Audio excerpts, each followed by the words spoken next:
ओम मंगलम भगवान विष्णु मंगलम गरुड़ध्वज मंगलम पुंडरीकाक्ष मंगलाय तनो हरि कृष्णाय वासुदेवाय हरे परमात्मने प्रणताक्लेशनाशाय गोविंदाय नमो नमः। नमस्कार, स्वागत है आपका आचार्य वाणी में। मैं आचार्य डॉक्टर विक्रमादित्य आपके साथ हूँ। आज का विषय हमारा है मेष राशि वालों के लिए ग्रहों का योगायोग सितंबर के मध्यकाल में कैसा रहेगा आपके लिए। मंगल प्रधान मेष राशि वालों, ग्रहों का परिवर्तन का योग है सितंबर के मध्यकाल में। महत्वपूर्ण ग्रहों का परिवर्तन, बड़े बड़े ग्रहों का परिवर्तन का योग बन रहा है और ऐसे में इन दौरान ग्रहों का ऐसा परिवर्तन होगा कि ये विश्व में कुछ न कुछ महत्वपूर्ण परिवर्तन करने का योग बना सकता है। मंगल, शुक्र, बुध, साथ साथ सूर्य और चंद्रमा इत्यादि शनि के साथ योगों का परिवर्तन ऐसा योग बना रहा है कि कहीं ना कहीं कुछ ना कुछ बड़ी उठापटक होने का योग ये ग्रह साफ साफ दिखाते हैं। मेष राशि वालों के दृष्टिकोण से तो बड़ा महत्वपूर्ण योग बनता दिखाई दे रहा है। इसका लाभ भी आपके समक्ष कुछ ना कुछ बड़ा बनता दिखाई दे रहा है। आपको अपने संबंधों का ध्यान रखना पड़ेगा। खासतौर पर कुछ संबंधों में कुछ ना कुछ विच्छेद होने के योग बन सकते हैं। आपके ग्रह कई लोगों पर भारी भी पड़ते दिखाई दे रहे हैं। जी हाँ, कुछ खास लोगों पर आपके ग्रह भारी पड़ते दिखाई दे रहे हैं। कई बार होता है हमने कुछ नहीं किया होता, लेकिन हमारे किसी रिश्तेदार का ग्रह का परिवर्तन हुआ और उससे कहीं ना कहीं ऐसा योग बना कि हमारा उसका नुकसान हो जाता है। ऐसा योग भी कई बार होते हैं, लेकिन आपकी राशि के दृष्टिकोण से ये समय आपके लिए बहुत बढ़िया है। मेष राशि वालों, खासतौर पर यदि आप कुछ अपने आप को बैलेंस करके, ये समय जो है ना, जैसे बड़ी बैलेंस होकर साइकिल चलाने का है, गाड़ी चलाने का है। थोड़ी सी रोड जो है फिसलन भरी है, दो ग्रहण के बीच का ये काल चल रहा है, श्राद्ध का समय चल रहा है। तो ऐसे में यदि आप जो रोड पर सही से जितना एक्सपीरियंस होकर चलने का प्रयास करें, शालीनता से, शांति से चलने का प्रयास करोगे तो वारे न्यारे करा लोगे अपने। खासतौर पर इसलिए सोच समझकर चीज़ों को चुनाव करने की ज़रूरत है। बहुत सारी चीज़ अच्छी लगती हैं लेकिन कई बार नुकसान दे जाती हैं। उन सब चीज़ों को सैद्धांतिक तौर पर दिन समय कैसा रहेगा वो हम पूरी तरह से आपको बताएंगे। कौन सा समय खास तौर पर किस्मत खोलने वाला है और कहाँ आपको कछुए की तरह अपने आप को समेट कर अंदर कर लेना है, वो सारी रहस्य इस समय हम आपके समक्ष रखने वाले हैं। लेकिन ओवरऑल यदि हम देखें मेष राशि वालों के लिए ये सितंबर का मध्यकाल कुछ नया आपके लिए लाता दिखाई दे रहा है। हाँ, कुछ खास बातें हैं जिनके बारे में ध्यान रखना पड़ेगा। स्वास्थ्य के संबंध में मेष राशि वालों को खास तौर पर ध्यान रखने की ज़रूरत है। यदि चाल कहीं ना कहीं बिगड़ी तो लचका आ सकता है। इस बात का ध्यान रखते हुए कार्य कर लीजिएगा। तो समय जान लीजिए आपके लिए क्या खेल करने वाला है, वो सब हम बताते हैं आपको। 11 सितंबर के दिन ग्रहों का योग क्या है वो भी जान लीजिए। बृहस्पतिवार का अवसर मेष राशि वालों के लिए चतुर्थी और पंचमी तिथि का योग जो बन रहा है वो क्या आपकी किस्मत जगाने वाला है। जी हाँ, आपकी किस्मत को जगाने के रास्ते बिल्कुल बनते दिखाई दे रहे हैं। बुद्धि आपकी सही है, विचार आपके सही है, बहुत जल्दी काम करने की हड़बड़ाहट लगी हुई है, ऐसा बनता दिखाई दे रहा है। लेकिन आपका किस्मत इस वक्त ऐसा है जो दिखा रहा है कि कहाँ जाता है भाई, शांति से बैठ, धीरे धीरे रे मना, धीरे सब कुछ हो, ऐसा ग्रह योग बन रहा है। तो हड़बड़ाहट, आकुलाहट जो है ना, वो धीरे ग्रह है इस वक्त आपकी राशि में चल रहे हैं चंद्रमा, तो आपको बहुत जल्दी कर रहे हैं। जल्दी कर लेता हूँ। मेष राशि वालों को जल्दी कई जगह बहुत रहती है, लेकिन काम इस वक्त शनि महाराज ने आपके लिए क्या रखा है, अरे कहीं मत जा, शांति से धीरे धीरे स्टेप बाय स्टेप आपके रास्ते होंगे, अपनी दिशा से होंगे, पॉजिटिव होंगे। इस बात का ध्यान रखते हुए कार्य कर लीजिए, चिंता ना करें। इस दिन चतुर्थी और पंचमी का श्राद्ध रहेगा। पूरे उत्तर भारत के अंदर यदि हम बात करें तो जो है मध्याह्न व्यापनी चतुर्थी भी है, मध्याह्न व्यापनी पंचमी भी है। तो जिनका गमन हुआ चतुर्थी और पंचमी के दिन, उनके निमित्त इस दिन श्राद्ध श्रद्धा के साथ करने का प्रयास कीजिए, वो आपके लिए अच्छा रहेगा, कल्याणकारी योग बनाएगा और चीज़ों को अच्छा आपके लिए करता दिखाई दे। सर्वार्थ सिद्ध योग आपके लिए बहुत बढ़िया से बनता है। नए कार्य को आरंभ करने के लिए दिन अच्छा दिखाई देता है। तो यहाँ ये सिद्धांतिक तौर पर आपको समझ लेना चाहिए बात कि ये जो समय है आपके लिए कहीं ना कहीं अनुकूलता को प्रदान करता दिखाई देगा आपकी राशि के दृष्टिकोण से। 13 तारीख की यदि हम 12 तारीख की हम बात करें तो उस दिन जो ग्रहों का योग बन रहा है वो भी जान लीजिए। शुक्रवार का अवसर, पंचमी तिथि विद्यमान है और इस दिन छठी का श्राद्ध रहेगा और ग्रह परिवर्तन कर आपकी राशि में बहुत महत्वपूर्ण रास्ता बना रहे हैं। जितने आप विनम्र होंगे, जितने आप आशीर्वाद के लिए झुकेंगे, उतना बढ़िया किस्मत आपका साथ देगी। ये सिद्धांतिक तौर पर मान लीजिए। सुबह आपके लिए नई एनर्जी बनाते हुए ग्रह दिखाई दे रहा है, शाम आते आते विनम्रता से यदि आशीर्वाद झुक कर ले लिया तो बिल्कुल किस्मत को 4 चांद लगाने के योग ग्रह बनाते दिखाई दे रहे हैं। इस दिन दूध का दान करना, खीर का दान करना, यह आपके लिए बहुत श्रेष्ठ योग बनाएगा आपकी राशि के दृष्टिकोण से। तो इस समय का आपको लाभ लेते हुए कार्य करने का प्रयास करना चाहिए। बात कर लेते हैं 13 तारीख का दिन, शनिवार का अवसर, षष्ठी और सप्तमी तिथि का योग बन रहा है और इस दिन जो सप्तमी तिथि है वो क्षय हो रही है। मंगल जो है वो तुला राशि में जा रहे हैं और तुला राशि में जाने के बाद आपकी राशि में सप्तम भाव में पदार्पण करेंगे। ध्यान रखिएगा, दूसरे के पंगे में टांग मत अड़ाइएगा। ग्रह योग साफ साफ दिखा रहे हैं कि इन दिनों आपकी राशि के दृष्टिकोण से, जैसा हमने कहा ना कि अकुलाहट जल्दी नहीं, धीरे धीरे रेमना, धीरे काम करने का प्रयास करें। दूसरों के पंगों में बिल्कुल मत फंसना भाई, दूसरे के झगड़े अपने गले में मत लेना, नहीं तो कहीं ना कहीं कोई ना कोई ग्रह योग ऐसा बन रहा है कि कहीं ना कहीं फालतू सरकारी तंत्रों के चक्कर आपको लगाने पड़ सकते हैं। तो थोड़ा ध्यान रखते हुए कार्य करें। नित्यपति हनुमान चालीसा का पाठ। मंगल शनि का षडाष्टक योग बन गया है और ये षडाष्टक योग कहीं ना कहीं उपद्रव करा सकता है, ये ध्यान रखते हुए कार्य करने की ज़रूरत है। हो सके तो किसी धर्मस्थल में जाकर कुछ कंस्ट्रक्शन, चिनाई इत्यादि का माल जो है वो अपनी तरफ से तलवा दो, ये आपके लिए अच्छा रहेगा। शनि और मंगल दोनों के नेगेटिव प्रभाव को ठीक करने के लिए कहीं ना कहीं रास्ता पर आएगा। 14 तारीख के लिए हम बात करें, रविवार का अवसर, अष्टमी तिथि विद्यमान है, श्राद्ध चल रहे हैं और ध्यान रखना है आपको अपने पितरों के निमित्त अवश्य दो भोजन इत्यादि है वो अवश्य यथाउचित भाव से कराने का प्रयास करें। महत्वपूर्ण ग्रह परिवर्तन की तरफ जा रहे हैं इस दिन। शुक्र महाराज आपकी राशि के दृष्टिकोण से आपके बुद्धि भाव में जाकर नया योग बना रहे हैं और आपके लिए किस्मत को जगाने का रास्ता बनाते दिखाई दे रहे हैं। जो शुक्र महाराज थे वो निष्फल थे, सिंह आपके पंचम भाव में जाकर शुक्र का ये परिवर्तन आपके लिए बहुत महत्वपूर्ण रहेगा। कहीं ना कहीं उड़ती हुई चिड़िया भी ना जो आ जाती है बाद में हाथ में आगे पकड़ ली, तो ये क्या होता है, वो आपको लाभ देने के योग बना सकती है। तो इस समय अपॉर्चुनिटीज़ को बिल्कुल, वो क्या गया ना, श्वान निद्रा बकुब ध्यानम, जिस प्रकार से बगुला लगा और ध्यान लगा बैठा होता है और जैसी मछली आती है नीचे चूंच ले जाता है, पकड़ पता भी नहीं चलता कब। तो ऐसी किस्मत से बहुत सारी अपॉर्चुनिटीज़ इन दिनों आपके रास्ते में, मार्ग में आने की योग बनाती दिखाई दे रही है। तो आपको खास तौर पर ध्यान ये रखना है कि अपने पितरों के निमित्त इस दिन जो हो सके अवश्य श्राद्ध पुण्य इत्यादि करें, गायत्री का जप करने का प्रयास, उनका आशीर्वाद चाहिए आपको। और आशीर्वाद जहाँ होता है ना, वही देखिए महाभारत का युद्ध याद है आपको, उस समय में केवल पांडवों के साथ सेना नहीं थी, भगवान थे, आशीर्वाद था भगवान का। और दुर्योधन के साथ सेना थी, बाहुबल था, सब कुछ था, लेकिन आशीर्वाद नहीं था। स्वयं उनके माता पिता का आशीर्वाद उनके साथ नहीं था। कहीं ना कहीं उनके द्वारा किए गए अपमान के कारण से, दुर्योधन के द्वारा किए गए अपमान के कारण से, अपने स्वभाव के कारण से, जो वो श्रद्धा नहीं रखते, इसके कारण से उनके जीवन में हार हुई। तो ये ध्यान रखना, आपकी किस्मत जगाने के लिए इस वक्त आवश्यकता है आशीर्वाद की। हमने विवेकानंद योगाश्रम में इस दिन सुंदर गायत्री का यज्ञ रखा है, आप उसका लाभ लेने का प्रयास कीजिए। भगवान का सुंदर आशीर्वाद आपके साथ रहेगा तो कल्याणकारी योग बनेंगे। और गायत्री का यज्ञ रहेगा, भंडारा रहेगा भगवान का आशीर्वाद से।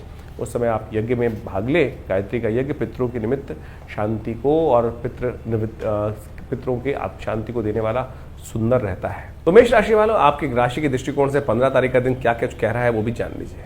15 तारीख सोमवार का अवसर, नौमी तिथि विद्यमान है, नौमी का श्राद्ध इस दिन रहेगा। सौभाग्यवती लोगों के लिए इस दिन श्राद्ध के निमित्त तौर पे कहा जाता है कि जो सौभाग्यवती स्वरूप में शरीर छोड़ के चले जाते हैं, संसार को छोड़ के चले जाते हैं, उनके निमित्त इस दिन श्राद्ध श्रद्धा के साथ अवश्य किया जाना चाहिए। कई जगह भ्रांतिवश ये हो गया है कि लोग ब्राह्मण और ब्राह्मणी में भेद कर देते हैं। श्राद्ध कराने का नियम जो है वो है, जो विशेष तौर पर गायत्री जप करता हो, त्रिकाल संध्या करने वाला व्यक्ति हो, शिष्टाचार से रहने वाला व्यक्ति हो, उसी को हमें भोजन कराना चाहिए, जो पूरी तरह से गायत्री का पाठ नित्यप्रति करता हो। तो उसमें ब्राह्मण ब्राह्मणी में भेद पता नहीं कहाँ से लोगों ने कर दिया है, ये प्रकार का लोग कर लेते हैं आज की तारीख में। लेकिन शास्त्र में ये कोई स्त्री पुरुष का भेद नहीं है, वहाँ ब्राह्मण जी को, पंडित जी को ही भोजन कराने का नियम शास्त्र में वर्णित है। इस दिन एक ग्रह परिवर्तन की तरफ जा रहे हैं। कन्या राशि में विशेष तौर पर बुध अपने घर जाने का योग बना रहे हैं। तो मेष राशि वालों से ये ग्रहों का जो परिवर्तन हो रहा है, ये ओवरऑल कहीं ना कहीं अस्त अवस्था में बुध का परिवर्तन हो रहा है। तो आपके लिए अस्त अवस्था में बुध का परिवर्तन होना एक तरह से बहुत अच्छा योग बना रहा है। कहीं ना कहीं आपके नुकसान से आपको बचाने के योग बनाता दिखाई दे रहा है। हो सकता है कि आपकी अति उदारता कई बार व्यक्ति को नुकसान दे देती है ना, तो इस समय अति उदार होना आपके लिए बहुत भारी पड़ सकता है। इस बात का ध्यान रखना पड़ेगा आपको। यहाँ कोई किसी की उदारता को नहीं देखता है, कहीं ना कहीं सब अपने स्वार्थ से रखते हैं। जो टका धर्म टका कर्म संसार का नियम है ना, वैसे ही चलता है। आपकी उदारता कहीं ना कहीं आपको नुकसान दे सकती है। इस बात को आपको अच्छे से गांठ बार कर ध्यान रख लेना चाहिए, नहीं तो कहीं ना कहीं स्थितियाँ आपके विरुद्ध में जा सकती हैं। अस्त अवस्था में बुध हैं तो वो आपके लिए कहीं ना कहीं अच्छा है। सूर्य के साथ चलते हुए बिल्कुल सन्निकट चल रहे हैं सूर्य, और बहुत जल्दी सूर्य भी परिवर्तन करने का योग बना रहे हैं। उनका क्या प्रभाव होगा वो भी आपको समझ लेना चाहिए। 16 तारीख को यह परिवर्तन का योग है, संक्रांति है, और उस दिन मंगलवार का दिवस, दशमी तिथि संक्रांति का योग बनकर आ गया है।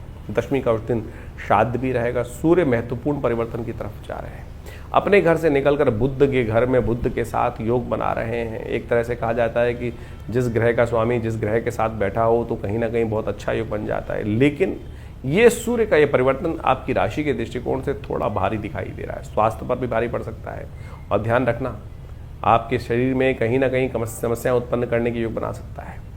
स्वास्थ्य संबंधी समस्याएं, कमर संबंधी समस्याएं, हड्डियों संबंधी समस्याएं, वीकनेस संबंधी समस्याएं जो है वो कहीं ना कहीं थोड़ा सा परेशान करने की योग बना सकती हैं। तो इसलिए आपको थोड़ा ध्यान देना पड़ेगा स्वास्थ्य के ऊपर। आपके लिए अच्छा है कि आप इन दिनों सतनाजे का दान अवश्य अपने लिए करने का प्रयास करें। संक्रांति के समय में लोगों को भोजन करा दीजिए, गरीबों को भोजन करा दीजिए। हमने विवेकानंद योगाश्रम में इस संक्रांति के अवसर पर सुंदरकांड का पाठ रखा है। मंगल शनि का षडाष्टक योग बन गया है। तो ये सब कहीं ना कहीं आपकी राशि के दृष्टिकोण से कुछ अच्छे कुछ खराब है, और खराब ग्रहों के परिवर्तन को ठीक करने के लिए हम भगवान का सहारा लेना चाहिए। और इस समय में, इस कलिकाल में, और देवता चित्त न धरहि हनुमत से ही सर्व सुख कराए। तो हमने हनुमान जी का सुंदर पाठ रखा, सुंदरकांड का पाठ रखा है। इस समय में यज्ञ भी रखा है, तो आप भी उस यज्ञ में सम्मिलित हो सकते हैं, जो ग्रह शांति यज्ञ रहेगा और साथ साथ गायत्री का यज्ञ रहेगा, सुंदरकांड का पाठ रहेगा, हवा सवा मणि का भोग रहेगा। तो आप सब उस कार्यक्रम में भाग लें। शाम को विवेकानंद योगाश्रम में दिल्ली में ये कार्यक्रम रहेगा। करीब करीब शाम को 5 बजे से लेकर रात्रि में 10 बजे तक ये सुंदर कार्यक्रम रहेगा। भगवान की कृपा से समस्तों की मनोकामना सिद्धि का योग बनाएगा। 17 तारीख का दिन परिवर्तन के साथ साथ एक महत्वपूर्ण ग्रहों का परिवर्तन करने का योग जो बना, आप समझे 5 ग्रहों का परिवर्तन हो चुका। ये 5 ग्रहों का परिवर्तन विशेष तौर पर कई प्रकार की नई उठापटक लगाता दिखाई दे रहा है। कुछ ऐसा विस्फोटक परिवर्तन जो है, जो आपके संसार में महत्वपूर्ण परिवर्तन के मुखागर पे आ गया है संसार इस वक्त, और ये ग्रहों का जो विशेष परिवर्तन है कुछ बड़ी उठापटक करने का योग बनाता दिखाई दे रहा है। तो ऐसे में इस परिवर्तन से आपके ग्रह आपकी राशि के दृष्टिकोण से कुछ अच्छे कुछ खराब हमने आपको बताया ही। चंद्रमा भी इस दिन परिवर्तन करके विशेष योग बनाता दिखाई दे रहा है। तो ये चंद्रमा का ये परिवर्तन स्वास्थ्य संबंधित कुछ समस्याएं न उत्पन्न करे, उसके लिए थोड़ा सा भगवान का भजन कर लीजिए, महामृत्युंजय मंत्र का जप कर लीजिए। इस दिन एकादशी है, इस दिन एकादशी है और इंद्रा एकादशी का योग बन रहा है। ये इंद्रा एकादशी जो है समस्त संसार के पापों को क्षय करने वाली मानी जाती है। इस दिन व्रत करना चाहिए, भगवान श्रीहरि का जप करना चाहिए। ओम नमो भगवते वासुदेवाय इस मंत्र का जप करें, भगवान शालिग्राम जी की पूजा करें, उनका चरणामृत ग्रहण करें। और कहा जाता है अकाल मृत्यु हरणम सर्वव्याधि विनाशनम विष्णु पादुत्कम पित्वा पुनर्जन्म न विद्यते। यथा उचित भाव से भगवान का सुंदर स्तवन करें, कल्याणकारी योग बनेगा। इस दिन एकादशी के दिन जो श्राद्ध होता है वो पका हुआ भोजन नहीं, कच्चा भोजन दान करने का शास्त्र में नियम बताया गया है। हो सके तो जो ब्राह्मण को जिमा रहे हैं कच्चा भोजन ही उनको दें। इसके साथ साथ गौशाला में जाकर शास्त्र के दृष्टिकोण से कहा जाता है कि यदि व्यवस्था नहीं बन पा रही है, भोजन कराने के लिए किसी को नहीं मिल पा रहा है, तो गौशाला में जाकर एक पिंड बनाकर उसको सूंघ कर और फिर अपने पितरों के निमित्त गऊ को वो ग्रास के रूप में दे देंगे, तो वो भी आपके लिए वही पितरों के निमित्त तृप्ति देने का योग बनाएगा। तो इसको अच्छे समझकर कार्य करने का प्रयास करें, वो आपके लिए अच्छा रहेगा। 18 तारीख का दिवस बृहस्पतिवार का अवसर है, द्वादशी तिथि विद्यमान है। ग्रह नक्षत्रों के दृष्टिकोण से इस दिन सर्वार्थ सिद्ध योग का निर्माण भी हो रहा है। एक बात समझनी चाहिए, पंचांग इस बात को प्रतिपादित करता है कि श्राद्ध के समय में जब लोग कहते हैं कि नया कुछ आरंभ करना अच्छा नहीं है, कहाँ लिखा है? सर्वार्थ सिद्ध योग बनकर आ रहा है, सब चीज़ें बनकर आ रही हैं। शास्त्र में ये बात कही जाती है, संयमित से रोप रहो, अपने पितरों के निमित्त दायित्व का निर्वाह करो। पितृ आपके नए कार्यों से रुष्ट नहीं होंगे। उनके निमित्त हम यदि समर्पण घास करते हैं, वो आपकी तरक्की को देखकर, हमारी तरक्की को देखकर हमारे पितृ प्रसन्न ही होंगे। इस बात का हमको ध्यान रखना चाहिए। कहीं कहीं कुछ लोगों ने इस बात को कह दिया कि ऐसे अशुभ दिन होते हैं, नया कार्य नहीं आरंभ करना चाहिए, नई गाड़ी नहीं लानी चाहिए, नए वस्त्र नहीं लाने चाहिए। अरे क्या, कहाँ से ये फालतू की बातें शास्त्र में लोगों ने उपस्थित करने का प्रयास किया? आपकी तरक्की से आपके परिवार, आपके जो दिवंगत आत्माएं हैं वो प्रसन्न ही होंगी। वो कहीं नहीं, वो कहाँ आपसे, वो तो आपकी तरक्की को देख, बस उनको याद रखें। उनके निमित्त जो हमारा दायित्व है, ऋण का से निवृत्ति का दायित्व है, तर्पण इत्यादि, वो श्रद्धा के साथ करने का प्रयास करें, अच्छा रहेगा। 18 तारीख बृहस्पतिवार का अवसर जो आपने जाना, वो ग्रह योग के दृष्टिकोण से, आपकी राशि के दृष्टिकोण से करीब करीब 70% अच्छा दिखाई देता है। नई कुछ एनर्जी वाला रहेगा। क्रोध को शांत रखिएगा, अननेसेसरी क्रोध में ना फंसिएगा। मंगल बृहस्पति का जिस प्रकार का योग बना हुआ है, मंगल शनि का जिस प्रकार का योग बना हुआ है, अति उत्साहित कार्य करने से, कहीं ना कहीं आउट ऑफ द बिना सोचे समझे कार्य करने से, गुस्से में आगे कार्य करने से वो आपके नेगेटिव जा सकता है, इस बात का ध्यान रखें। हल्दी का टीका माथे पे लगाएं, शांत रहें।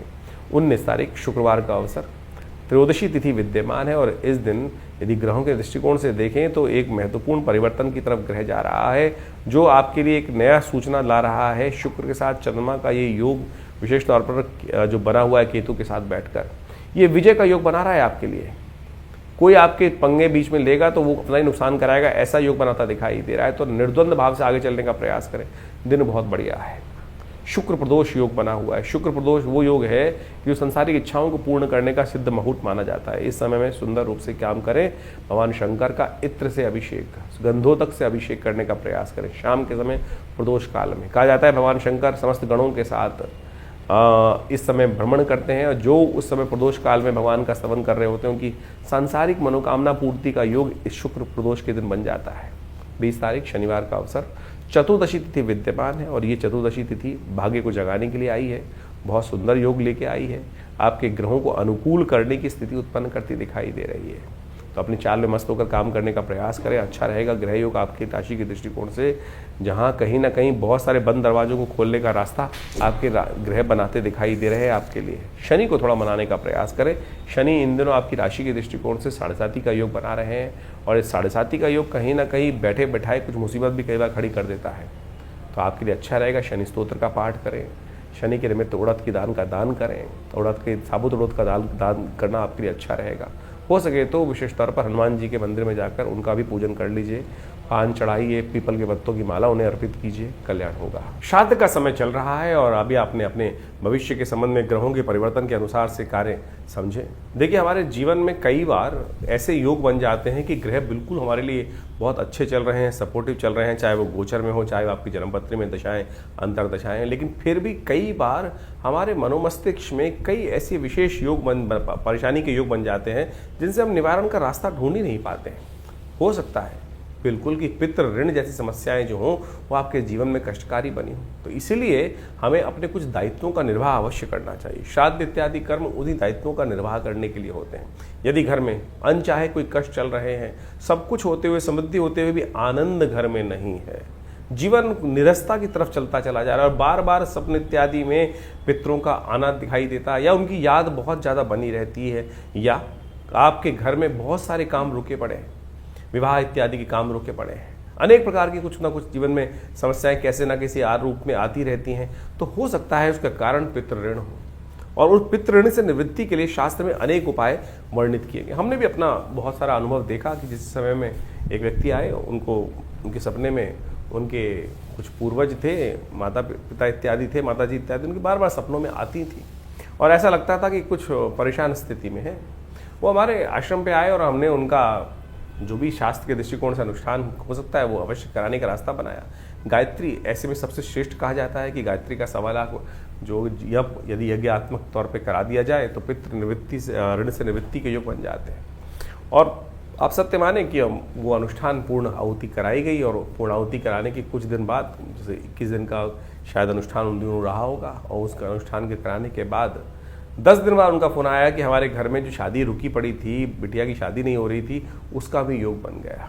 तो हो सकता है आपके बहुत सारे जीवन की समस्याएं इस पितृ ऋण से के कारण से ही हो रही हों, और हम समय समय पर जिस प्रकार से शास्त्र में वर्णित है कि नित्यपति, हम तो केवल बहुत सारे लोग तो श्राद्धों में भी आज अपने पितरों के निमित्त जो तर्पण इत्यादि है, ब्राह्मण भोजन इत्यादि है, गौग्रास इत्यादि नहीं निकाल पाते हैं, लेकिन शास्त्र में तो नित्य प्रति अपने पितरों के निमित्त उस तर्पण इत्यादि कार्य को कहा गया है।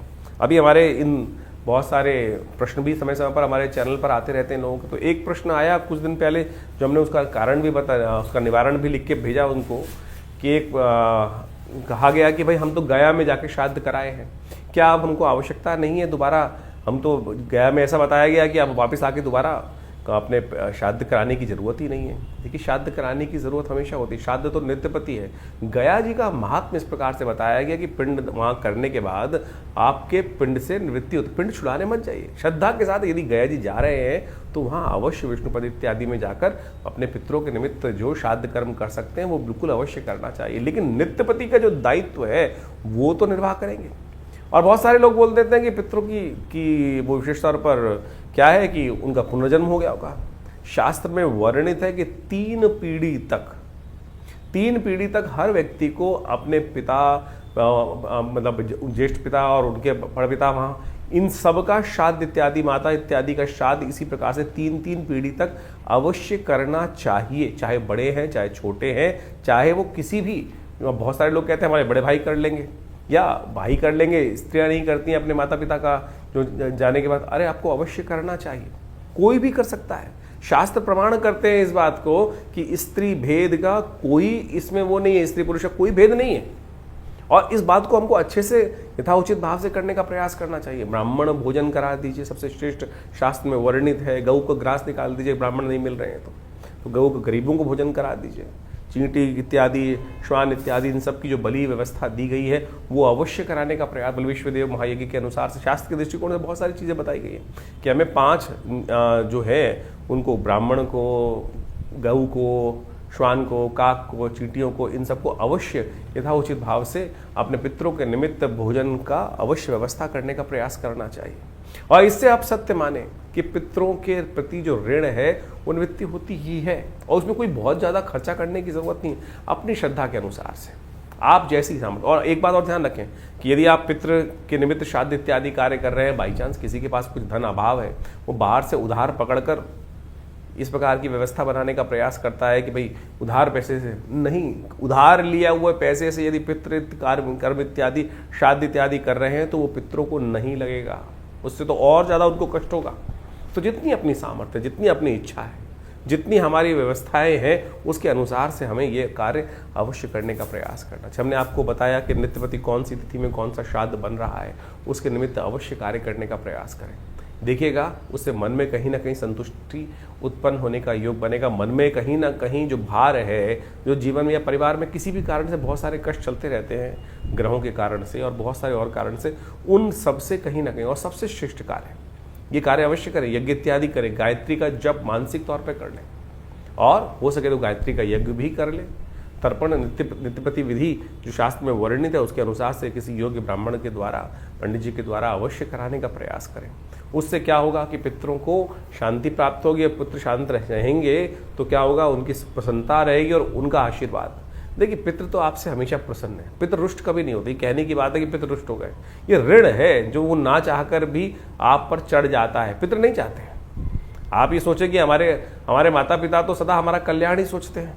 वो क्या संतान होगी जो ये सोचे कि माता पिता हमारा अनिष्ट चाहते हैं। माता पिता वो तत्व है कि जो सोते जागते उठते बैठते हमेशा कहीं ना कहीं मन के, बाह्य क्रोध दिखाई दे सकता है, बहुत सारे संसार में लोग होते हैं, लेकिन अंतःकरण की जो बात है वास्तविक तौर पे वो ऐसा संबंध है कि वो सदा हमारा कल्याण ही चाहेंगे। तो इसी प्रकार से दिवंगत होने के बाद भी पितृ हमारा कल्याण ही चाहते हैं। तो हम यदि केवल इतना सा कर लें कि थोड़ा सा एक लोटा जल लेकर उसमें थोड़े से तिल डालकर इस पितृ तीर्थ से उनके निमित्त हर रोज क्या तो करना है, तर्पण। तस्मयी सुधा, यदि स्त्री है तो तस्मयी सुधा, तस्मयी सुधा, पुरुष है तो तस्मयी सुधा, तस्मयी सुधा, स्त्री है तो तस्सई सुधा, तस्सई सुधा, तस्सई सुधा। ये स्वधा नाम की जो देवी का प्रादुर्भाव इसीलिए किया गया था कि जो हमारे पितरों तक जो हम जल इत्यादि देते हैं वो पहुंचाए। इतना सा कर्म भी करोगे ना, जैसे देवताओं को जल तो आप उंगलियों के अग्रभाग से देते हो, पितरों के निमित्त इस पितृ तीर्थ, अंगूठा और पहली उंगली के बीच में से ये जो तीर्थ है पितृ तीर्थ के निमित्त उनको नित्यपति लोटा थोड़ा सा टेढ़ा करके इस प्रकार से डाल दीजिए। क्या लगता है आपका, इतना सा कर्म ही जो है वो पितृ ऋण से निवृत्ति दे सकता है आपको। और बाकी तो शास्त्र में अनेक विधान उपस्थित, श्रीमद् भागवत का सप्ताह इत्यादि वो सब चीज़ें जो भी आप अपनी श्रद्धा के अनुसार से करें तो वो सबका सब कहीं ना कहीं आपके लिए कल्याण का माध्यम बन सकता है। तो ये श्राद्ध के जो कर्म हैं, और आजकल हम बाह्य रूप में ज़्यादा लग गए हैं। श्राद्ध के समय में बहुत सारे लोगों ने भ्रांति बना ली कि नई गाड़ी नहीं खरीदा, नए वस्त्र नहीं पहनना, नई चीज़ें नहीं बनाने। हमने इस आपको आज के अपने जो कार्यक्रम के अंदर इस वक्त जो बताया, हर रोज़ के मुहूर्त बताया आपको, सर्वार्थ सिद्ध योग, रवि योग इत्यादि योग, ये किस लिए बने हैं? योग तो निषेध नहीं है ना। तो आपकी कोई नई चीज़ लाने से आपके पितृ कतई रुष्ट नहीं होने वाले भाई, इस बात को हम समझ लें। ये तो हमारे जीवन को वासना से विमुक्त करने के लिए, सांसारिक चीज़ों से हटाने के लिए इन दिनों ये भाव रखा जाता है कि हम उन पितरों के निमित्त अपने कर्म के प्रति सुदृढ़ रहें और वो उनके निमित्त अवश्य जो कर्म कर सकते हैं वो करने का प्रयास करें। बाकी जीवन की जो दिनचर्या है वो तो जैसे चलती है वैसे ही चलती रहेगी। तो इसलिए हमने कहा कि मुहूर्त करने में कोई निषेध नहीं, आपकी नई गाड़ी लाने में, श्राद्ध इत्यादि कर्म में कोई निषेध नहीं है।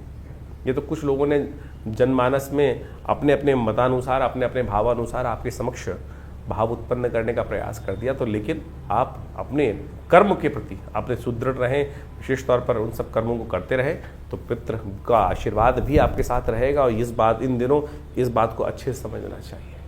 तो इससे आपके जीवन में रास्ता बहुत बढ़िया बनने वाला है। तो हमने आश्रम में व्यवस्था करी है।